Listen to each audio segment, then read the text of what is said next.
Welcome to Digging for Truth, sponsored by the Associates for Biblical Research and WBPH TV 60. I'm your co-host, Henry Smith. Associates for Biblical Research, ABR, has been doing research on archaeology and the Bible since 1969. With offices in Lancaster County, PA, the ABR ministry exists to demonstrate the historical reliability of the Bible and to equip the global church of Jesus Christ with answers to challenges that come against the truth of the Scriptures and the Gospel. We've conducted extensive research on the cities of Ai and Jericho, the Israelites in Egypt, and most recently, we are conducting archaeological excavations at the site of biblical Shiloh. These excavations began in 2017 and are being directed by Dr. Scott Stripling, ABR staff member, professional archaeologist, and provost of the Bible Seminary in Katy, Texas. Dr. Stripling has over 20 years of academic and field experience in the world of archaeology. Scott joined us in the studio for a two-part roundtable discussion about the amazing site of biblical Shiloh. Please join us after this short break for part two of that exciting and informative conversation.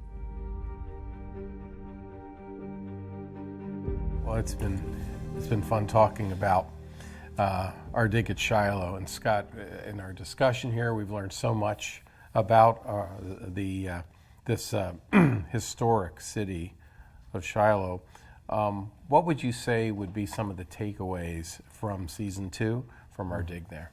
Well, we talked about the pomegranate and the glacis. Those are both really important. In addition to that, we now have some large interior walls from the period of the tabernacle that are interesting. We continue to expose this perimeter of storage rooms, which I'd like to talk about a little bit.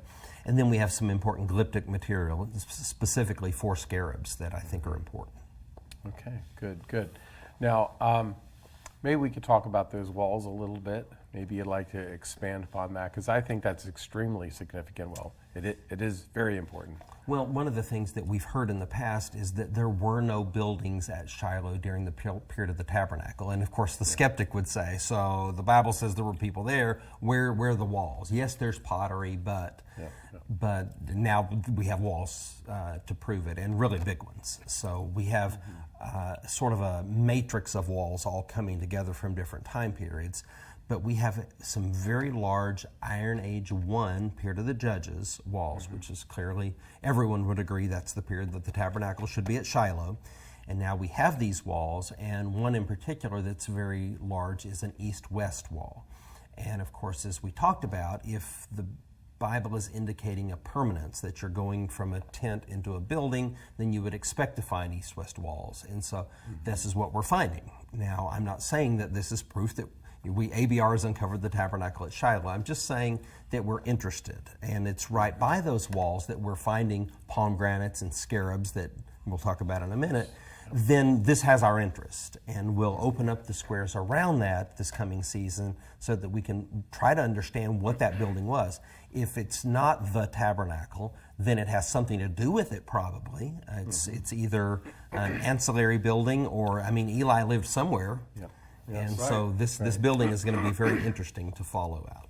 Yeah, I think maybe a logical follow-up might be to just talk a little bit more, Scott, about the fact that the Israelites would have lived in tents.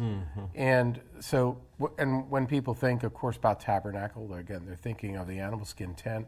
But what about this idea of them living in actual houses there and that transition from tents to houses? Is there any scripture that speaks to any of that? Okay, the Bible says, this is one of God's promises to them. You're going to live in houses you didn't build. You're going to occupy cities that you did not construct. So they're really discussing a massive transfer of generational wealth that is going to take place. You're going to inherit a whole societal infrastructure. And this is why they only burn 3 cities. They don't want to burn these cities. This is their inheritance. They're nomadic. And when they come in sort of sociologically, anthropologically, we should see them as moving very gradually from nomadic to semi-nomadic to sedentary. And I think that happens over a couple of hundred years, where they're entering in about 1400 at Shiloh, let's say, or 1399. And 200 years later, they're building houses, and interestingly, this is when the language in Hebrew begins to indicate that maybe you also have the tabernacle moving into a permanent structure as well. And that thought is not foreign to the biblical mind. Remember with David, here, how can I build a house for me when God is still living in a tent?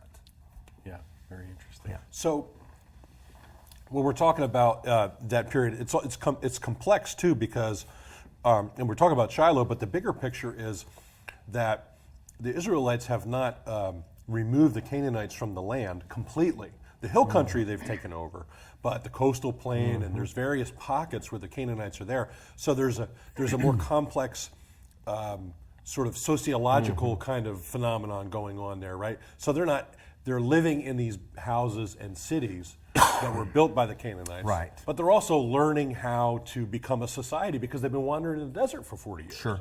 And I think they're still, even when they make simple structures, they're still largely using tents too. So here's my house, but right next to it is my tent. Yeah. And so it's a definite transition.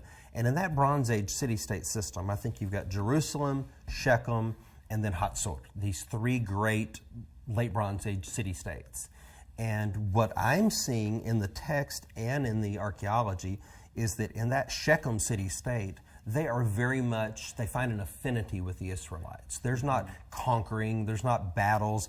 We know people were living at Shiloh, but the Bible doesn't talk about any battle there. Yes. And the same thing at Shechem. So it seems like these people have confederated themselves with the Israelites. Do we think it's possible, Scott, that perhaps that because we read in other parts of the conquest account that the Israelites come in and they wage war against at Jericho and Ai, and of course all the way north in Hatzor, those are the three cities they burn. But in the center part of the country, is our working theory? You can expand on this or correct me if I'm wrong. This might have something to do with Jacob's relationship. Oh, I think it does. With Shechem, and the fact that there seems to be friendly relations. Maybe you could talk about that. Well, even Abram's relations. They're deep with the Shechem community, and even though there's some bumps along the way, there are deep relationships, and I think they've probably embraced monotheism or Yahwehism, and this is why they are very glad to see the Israelites coming. So the Hatzor city-state has to be conquered. The Jerusalem city-state, which is Jericho and Ai, pertaining to that, have to be taken out. Right. But in the middle, where the tabernacle is set up, that's friendly territory. Yeah, see, it's so interesting because when I've thought about this, and we've talked about this as a ministry, this is one of the criticisms. People come and they criticize the Bible, or they say, well, how do you explain this and how do you explain that? Well, when you look at the bigger picture, it really it makes sense historically and contextually, and this is what gets me excited because. One of the many things that gets me excited, right, about the Bible and about archaeology is because here we have this material culture, we have this explanation in the text, and then they, like you talked about in the previous episode, they fit together. Sure. And it makes a lot of sense. Well, and a good example of that we found at Shiloh in season 2 was these storage rooms. So in these storage rooms, they're built by the Amorites, and they're well built. We have a very clear matrix of Middle Bronze Age pottery. I mean, it's clean. We've got the large pithoi, these big storage jars, flat bottom, no doubt about it. On top of those, however, in our stratum 6 and our stratum 5, we have Iron Age, bronze, late bronze, and then Iron 1 storage jars. So the Israelites are continuing to use the infrastructure that's there, which is exactly what the Bible said would happen.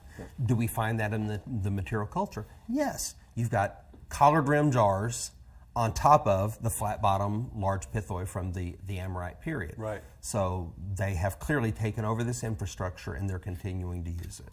And that would be also, when we say infrastructure, we're talking about in the making of pottery, you have to know how to use a kiln. Right. So, assuming that they didn't destroy all the infrastructure, which the Bible indicates they did not destroy the infrastructure, they just drove the people out. Right. That they would have taken over these processes, or perhaps some Canaanites maybe who were left, they could have learned from how to make pottery. Right? Is that what we're thinking? Well, many remain. Again, let's think about the whole Shechem city-state. These people become part of Israel. I mean, being an Israelite isn't that you could trace your bloodline to Abraham. It's that you embraced Yahweh as your God. Yes. So remember at Shechem, when they renewed covenant, all Israel joined in together, alien and citizen alike. Yes, So to be an Israelite, you could be an alien. And even out of Egypt, they were a mixed multitude. So yes, these Canaanites, Amorites, who know how to make pottery, we see a continuity. I mean, at the beginning, the change doesn't come until about 200 years later. And what causes that sort of regression culturally is a very interesting phenomenon. Is it war? And we can even look in our own country, the Civil War, the World Wars, and look at the quality of some of the wares that are made, even ceramic wares, and how they denigrate during those times. Was it the invasion of the Philistines?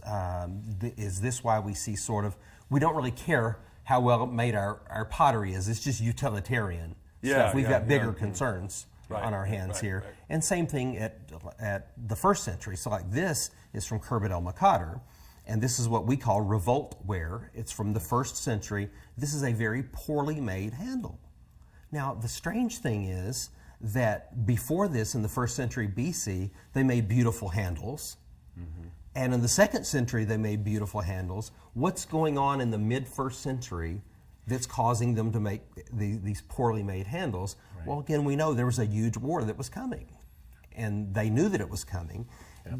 Can we then extrapolate that back to help us understand the ceramic transitions from, say, late Bronze Age into Iron Age? So a society under duress is making what they need to do business, but they're not doing it well because they don't have time, because they're worried about survival. They're under siege from the Romans. Why would you just start slapping? Look at this, yeah, how sloppy this is. Right. They're just slopping these things together, but before that and after that, they're just fine. Yeah. And so I'm suggesting that the same thing could have been true in that transition, and perhaps it was the invasion of the Sea Peoples around 1200 to 1177, thereabouts, that bring this about. Right. So there's a lot of great takeaways from Shiloh. That whole discussion is fascinating. But we mentioned Khirbet el-Makadr. We found a number of wonderful scarabs there, but we found scarabs also at Shiloh. And I don't think we've talked about that yet. No. Okay. So, scarabs. What is a scarab? Well, the Latin word scarabus means beetle. And of course, the Egyptians worshipped the dung beetle. They believed that he pushed the sun across the sky every day. So, a scarab is in the shape of a beetle, and normally they're made of like steatite, a type of stone, although sometimes they're a paste or faience, some other material. But what's important is that, and they're usually the size of a quarter, thereabouts, but more oval shaped. Some can be smaller, some can be larger. They have the iconography of a given pharaoh's administration. And no previous pharaoh or no future pharaoh uses that same iconography. Sometimes they even have the cartouche of that pharaoh, which is his name. Yeah. So there's no doubt who it is. I mean, it's literally the name of that pharaoh written hieroglyphically. In our years at Khirbet el-Makadr, we found 3 scarabs. So far at Shiloh in seasons 1 and 2, we have 6. Wow. Okay. So we've doubled it already. Yeah. And the 4 from this season are interesting. 3 are Hyksos period, and so this is the constructional phase of the fortress, the MB3 period. And the 4th one is an 18th dynasty scarab. And for those who are interested in the Exodus and the conquest and how does this match the biblical date, that's important, because the 18th dynasty is the period of the Exodus. And so this means in the late Bronze Age, we have people at Shiloh. And this has been a big matter of discussion. Were there people living at these sites when the Bible says that they were? Well, number one, we have their pottery. Like every day in pottery reading, we have late Bronze 1 and 2 pottery. We can even now, as of the last few days, in going over all of our square reports and attaching the loci to strata, we can even see now that we have a late Bronze Age stratum that runs across our field as well. Yes. So were Israelites living there? Very definitely, and this scarab of Thutmose III, who was the most dominant of all the 18th dynasty pharaohs, in 1879 he conquered all of Canaan. So I mean, it's a landmark that takes place. Well, some of our viewers might be saying, all right, what is the scarab? Why were they found there? Why is there an Egyptian, inscribed artifact at this holy site? Well, this is a good point. Canaan was really a vassal of Egypt for most of its history. And so these Canaanite city-states are paying tribute back to Pharaoh. We see that in the Amarna letters. Yeah.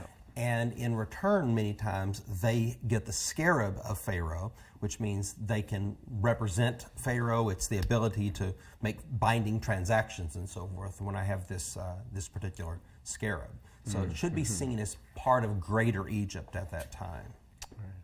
So Tutmosis III, when you were talking about the 18th dynasty, so we can tie this to the Bible a little bit more concretely for the audience, 18th dynasty, New Kingdom period, this is the height of Egyptian power, and Tutmosis III is the conquering king. I mean, he's probably at the peak, right? It's interesting, Tutmosis, and we have Moses.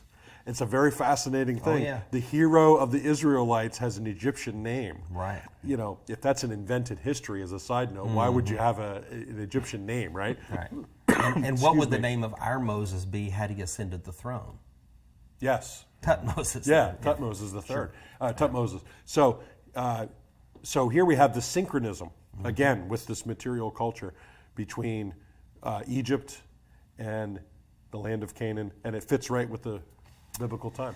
Right, and you are asking an important question. What does all this have to do with Egypt? Well, here's another inscription that came from Shiloh from a previous excavation. Isis blessed the temple of broken inscription. The critical word is missing. Oh, it's missing. Now, as we go back and we wet sift the dump piles of the previous excavations, what if we find that word? If it's Yahweh, you've got something huge here. You've got people.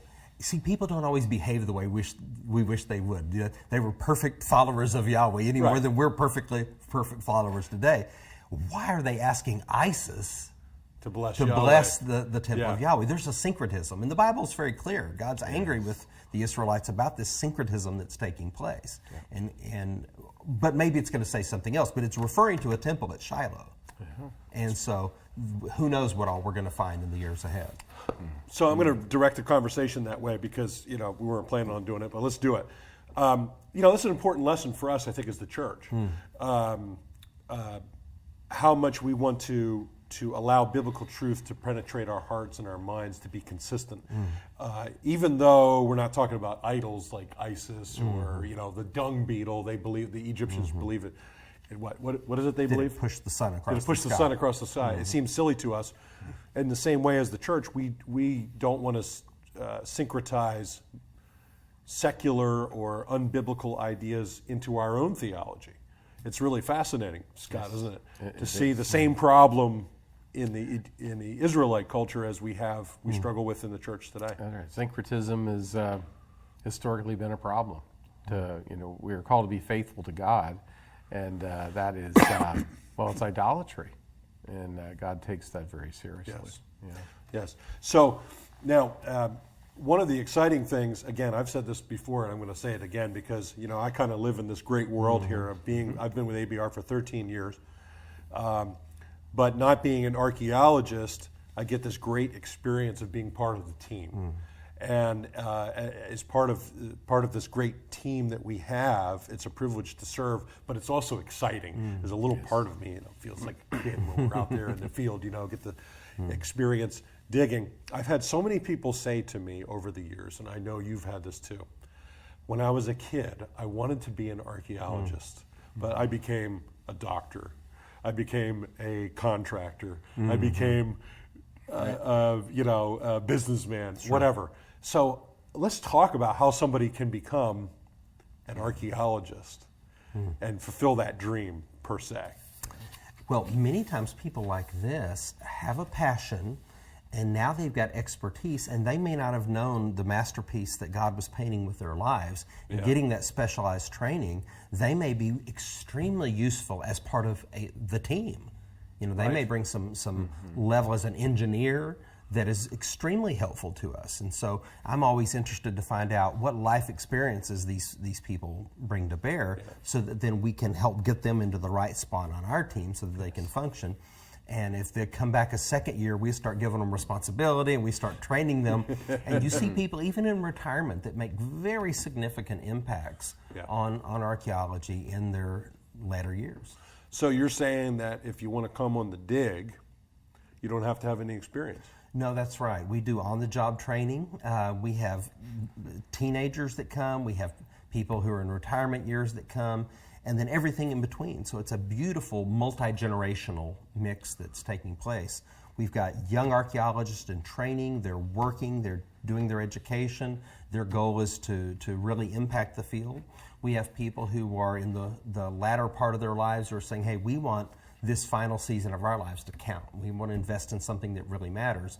And volunteers and money, that's what make an archaeological dig possible. I mean, we have to have people and we have to have money, because the new technologies, the things that we're doing that allow us to be cutting edge, they're not cheap. You know, these things are not given away. So when people say, how can we help? I say, well, you come work or write a check. Right. Yeah. Well, you know, it seems that when someone may be listening to this conversation, they say, well, yeah, I don't see how that could ever be real for me. But we want to encourage people to understand that coming to our dig is something that basically anyone can do. We will train you. So what would you say, Scott, to encourage those who might be a little bit trepidatious, as we say? Well, sometimes people are worried about the security issue in Israel. Literally, it is safer than being in the United States. The chances of something happening to you in Israel are microscopic. I mean, they're just not going to happen. Foreigners are not targeted. Any violence issues, they are directed at each other, not at us. But beyond that, if people are just, would I be able to do it? Can I stand up to it physically? I would say, trust us. We know what condition you're in. We've got all different levels, from wet sifting to more physical activity, and we'll find where somebody's skill set is. And jokingly, we say, if you've got skills, if you can draw, if you can survey, that gets you out of the salt mines, okay? So always let us know what your skills are, so that we can put you to work doing those things. We say it's the hardest job you'll ever love. Right, yeah. And people do come away with lives changed from this experience. Well, we have 11 universities participating in our consortium, and which is very exciting. And when you listen to what these professors tell you, this changed my life. I mean, I already taught the text, I believed the text, but this has changed completely how I see it and how I teach it. It's now become a part of me. I think that's very significant. We have some really neat videos that are on our dig site at digshiloh.org that we produced this summer. What a dig needs, what a dig does, and what a dig means. And I would encourage the viewers to go to our website and check those out. And while they're there, they can look at our dates and our costs for this summer and see how they can participate. But watch those videos, and you'll really pick up the ethos of what ABR is all about, what our dig is all about, and why we're doing what we're doing. It's a really tremendous experience, and in a way it fulfills a dream for people, and it connects them to, sometimes people call the land of Israel the fifth gospel, and that's not literally true. But I remember the first time that I went to Israel in 2007, I was beyond excited about it. And that excitement still remains. I know you've been to Israel dozens and dozens of times, but there's still something extraordinary about being in the land.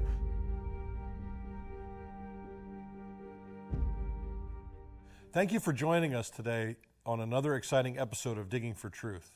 Today we discussed archaeological evidence from the site of biblical Shiloh, where ABR has been excavating for 2 years, and we're going to have continuing and ongoing excavations. Dr. Scott Stripling shared with us many exciting discoveries that we found so far, and the exciting work that's being done in the world of archaeology. We looked at the greater context, the biblical text, and the work done at Shiloh during this past dig season.